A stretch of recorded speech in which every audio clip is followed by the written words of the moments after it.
kw'isoko ni ikiganiro mushikirizwa mukagitegurirwa n'urunani rw'amaradiyo radio Inzamba agateka kawe, radio RPA ijwi ry'abanyagihugu na radio television Renaissance. Kugira ngo imigenderanire hagati y'u Burundi n'u Rwanda inaguke neza, igihugu cy'u Rwanda gitegerezwa kurungika mu Burundi abagerageje guhirika ubutegetsi mu 2015 kubw'umushikiranganji Albert Shingiro ajejwe imigenderanire hagati y'u Burundi n'amakungu. Abanyepolitike bavuga iki kuri iyo mvugo ya leta y'u Burundi? Inyishu ni mu kiganiro kw'isoko mushikirizwa na Emile Nibasumba.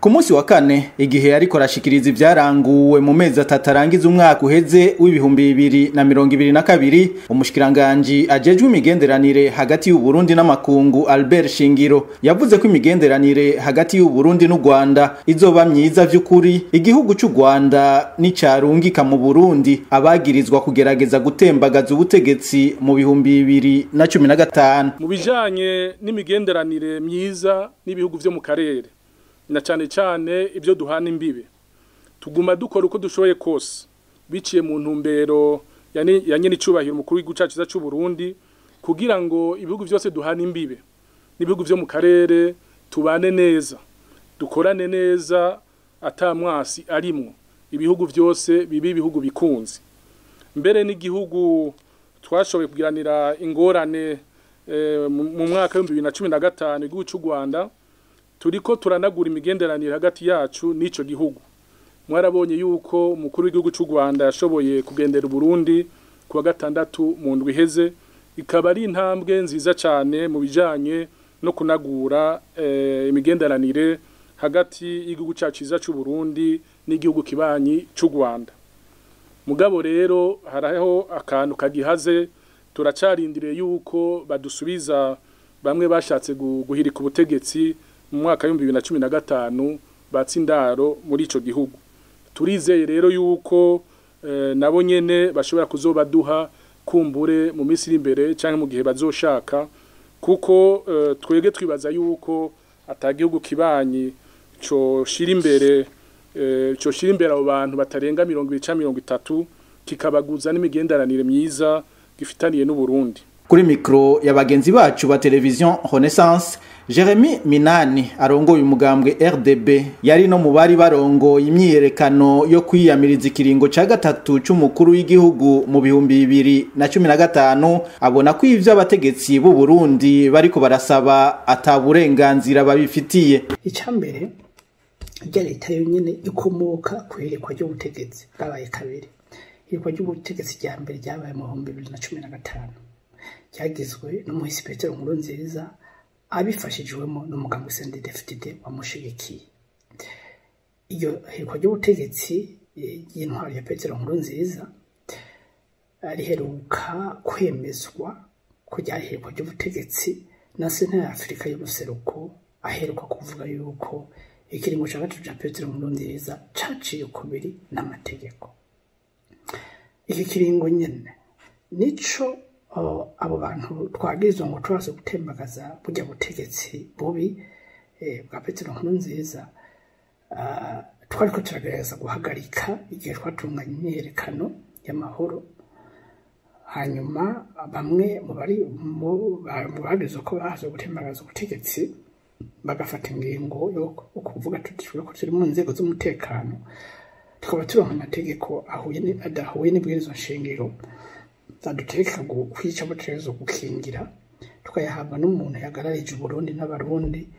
Reka dufate ingingo tumushire ku ruhande, dusubize intwara abarundi bitorere bonyene inzego bishimiye abarizo zirongora igihugu. Intumbero yabo rero nyene yari yo guhirika ubutegetsi, yari iyo gusubiza igihugu iteka, yari yo kwanka yuko umuntu umwe asubiza igihugu n'ihumbi.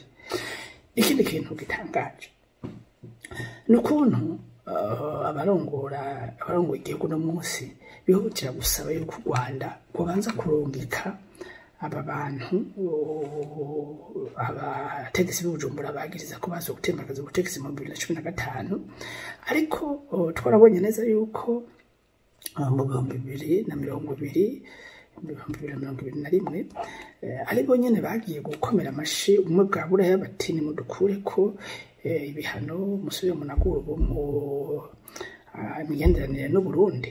Ariko icyo gihe ntitwigeze twumva ijambo na rimwe ryo kuvuga riti imbere yuko tunagura imigenderanire n'ibihugu vya buraya murabanza muturungikire abarundi twagiriza ko bahaze gutembagaza ubutegetsi mu Burundi mu 2015 bahungiye ku butaka bwa buraya. Ntacyo twumvise, ntitumva baja igihe baja gusaba ko imigenderanire y'u Burundi na Amerika yonaguka, tuze twumva basaba yuko Amerika yabanza kurungika abarundi bahungiye ku butaka bwayo bari kwabyo rutonde rw'abagirizwa ngo basubiriweho